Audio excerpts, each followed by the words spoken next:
North Korea has rejected South Korea's offer to hold working-level talks on the fate of a long-suspended joint tour program to Mount Kumgang in the north.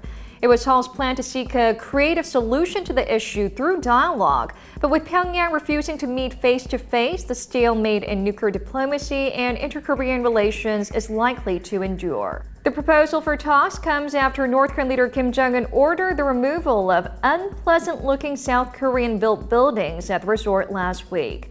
Instead, the North is demanding that plans regarding the demolition of South Korean facilities be discussed through the exchange of documents.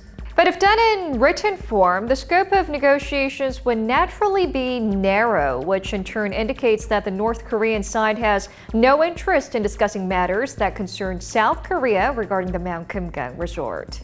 Government officials and experts in Seoul say that with Kim Jong-un having made the direct order of razing all South Korean facilities at the site, it would be difficult for North Korean negotiators to seek other options with their South Korean counterparts anyway.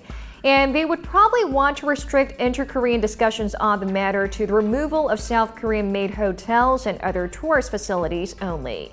The North might be acting this way to revamp the place the way it wants without the help of South Korea. But there's also analysis that North Korea is expressing its discontent and frustration over Seoul's role in the denuclearization talks following the collapse of the Hanoi summit in February. Kim Jong-un had directly criticized President Jae-in, urging him to stop acting like a quote-unquote nosy mediator/facilitator. A stark contrast from the conciliatory stance he had maintained toward the South Korean leader following their first summit last year. South Korean officials had waited for a change in their attitude, but the North went on firing 11 rounds of missiles this year alone and refused to broadcast the Inter-Korean World Cup qualifier live, turning a cold shoulder to the South even in civilian exchanges.